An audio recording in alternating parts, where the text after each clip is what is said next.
All right. I do this reading of introduction to the original Patanjali Yoga Sutra with an intent also that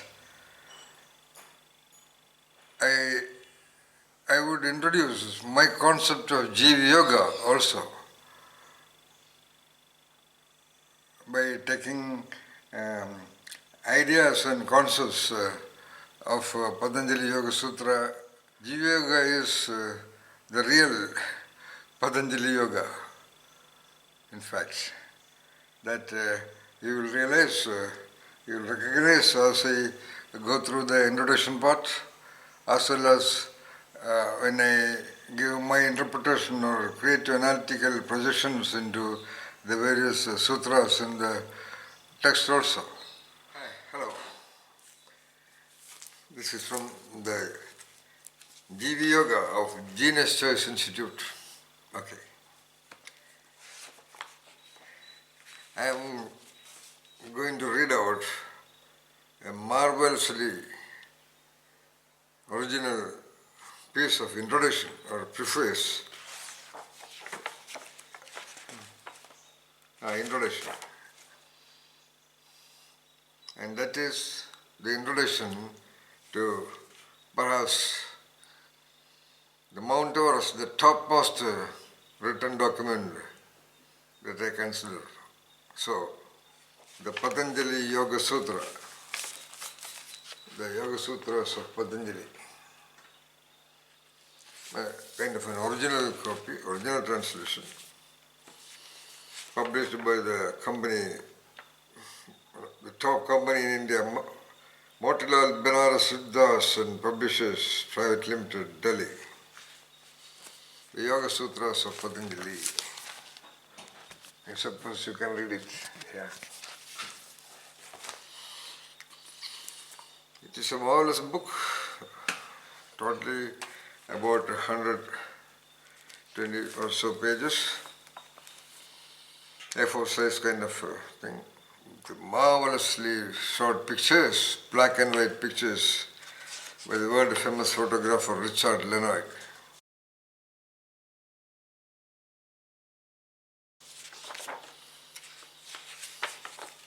I don't know whether there are any reprints for this edition.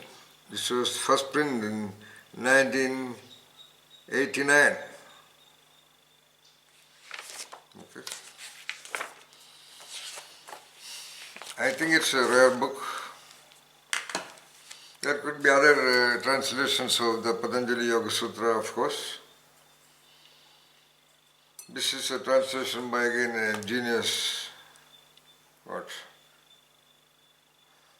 Alistair Shearer, Alistair Shearer.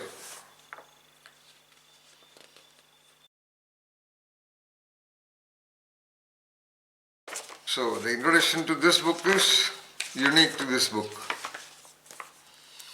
I am reading it out, part by part, in maybe in 2-3 videos. Introduction.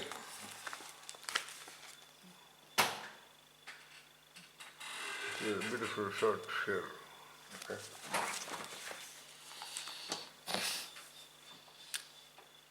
To most of us, suffering is a fact of life. That is something surprising to me, because it was written for several pages of introduction. That itself is a sutra.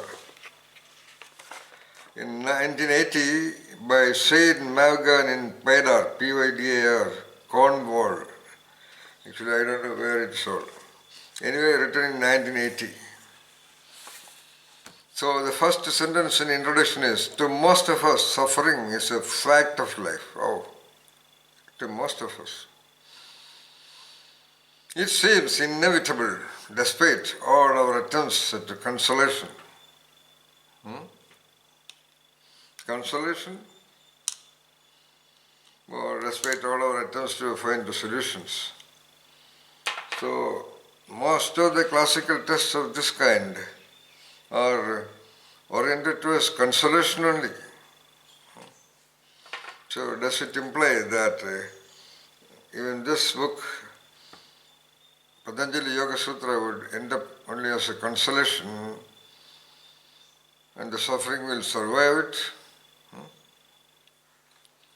Okay, I wouldn't be reading this sentence just like that. I would give my interpretation or whatever my entity responds to every sentence, like I have done just now. Only two sentences have been read now. One, to most of us, suffering is a fact of life. It seems inevitable despite all our attempts at consolation. The fundamental dissatisfaction of the human animal, I would love that word animal. He has done real incubation upon nature process. Once again, the fundamental dissatisfaction of the human animal has been the central concern of all religions and philosophical systems. Yeah, of course.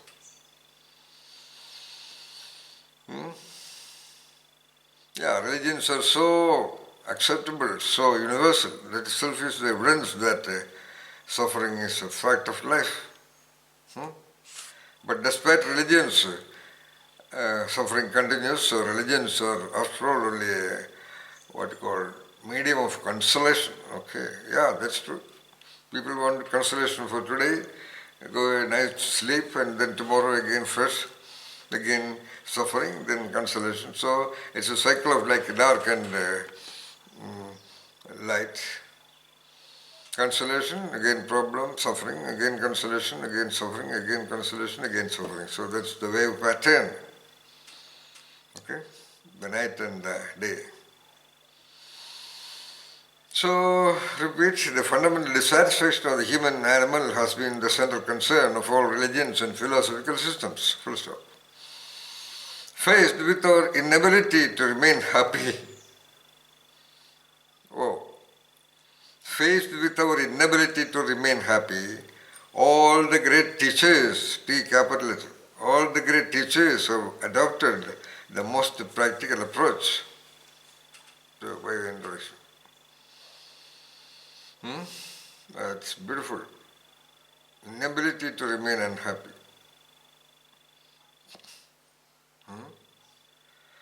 All the great teachers have developed certain approaches. Now, for example, the Buddha discouraged his followers from depending on anything external. What external? Leaders, dogmas and unrealistic beliefs. Okay. Buddha discouraged them from following leaders, dogmas and unrealistic beliefs. But how will they know what is unrealistic? That's the problem. Buddha has that bias that everybody is capable of thinking, conceptualization, etc., etc. His very eightfold path of suffering, eightfold path of whatever, of managing suffering. It was right thinking, right behavior, right way of life, etc., etc. They are the eightfold. Easy to say for Siddhartha, Buddha, but very, very complex to translate that knowing into doing and being. All right. So, whether a belief or dogma or leader is unrealistic or not, just cannot be easily comprehended by the great majority of the population, sir. Sorry, Honorable Sir. Yes, nor would he expound comforting metaphysical theories. He held that these were irrelevant.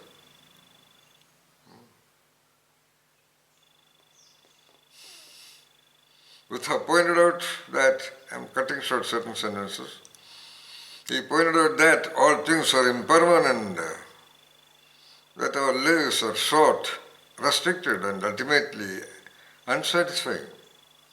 Yeah. There's some contradiction in that sentence anyway, leave it. Happily, the Buddha prescribed the cure. He called it the path that leads to enlightenment. It's a restatement of a perennial teaching that he had verified by his own experience. That teaching is called yoga. What? Paths that lead to enlightenment. Okay? Once again, this teaching is called yoga. Okay? Next sentence. According to yoga, we suffer because we live in ignorance. Yeah, we live in ignorance. What ignorance? We are ignorant of our real nature.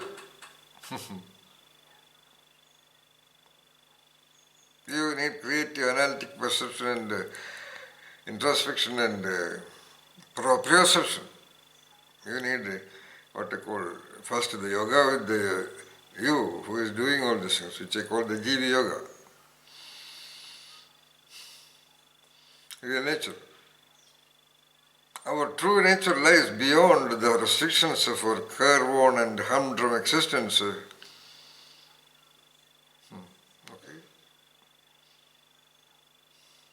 Once again, our true nature lies beyond the restrictions of our careworn, C-A-R-E-W-I-R-N, and humdrum existence, ecstatically free and untouched by suffering.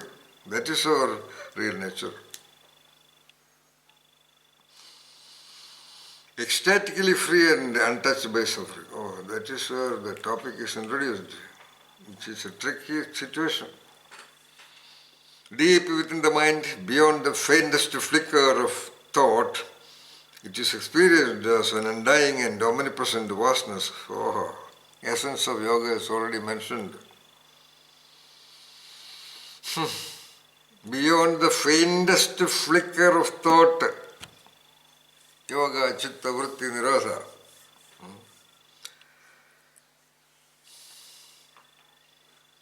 So it is beyond the faintest flicker of thought. It is experienced as an undying and omnipresent vastness. Oh. These are all unreasonably guarantees that should have been avoided. It is absolute consciousness. Okay, yeah, right, of course, because there are no thoughts. Animating everything in creation, that is the source of goal of all life. Yoga calls it the self, S capital letter.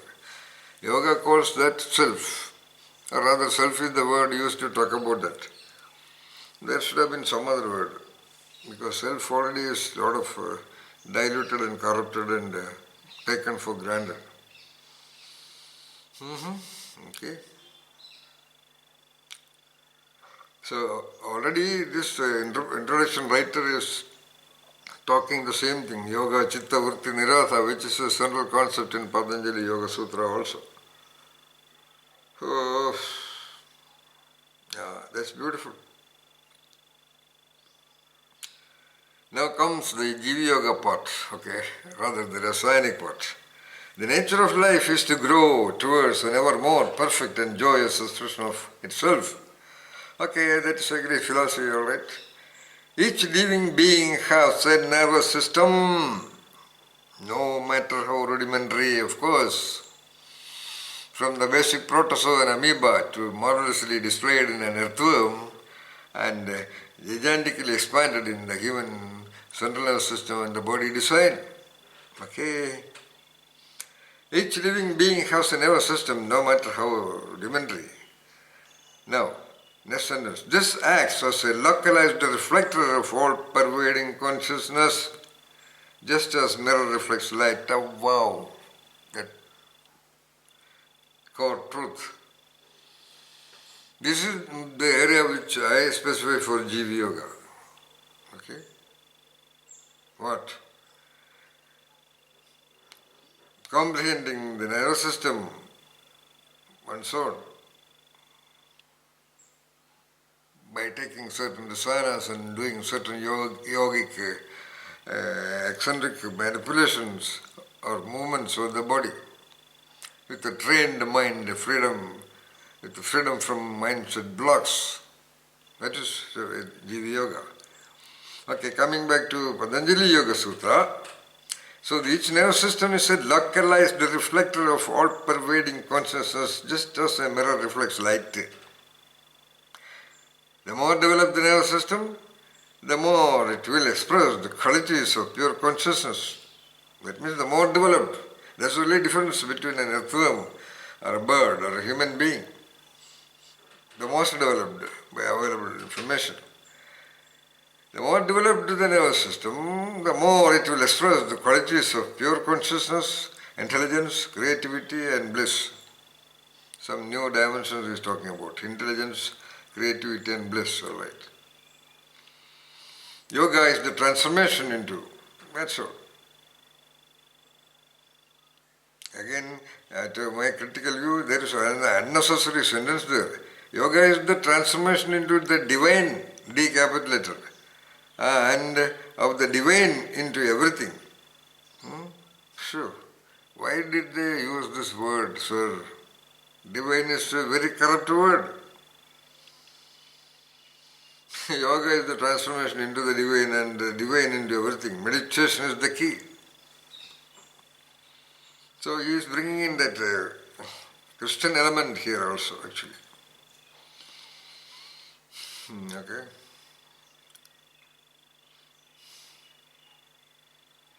So my plan is to have in every part 3 paragraphs of this introduction, now 3 paragraphs of over.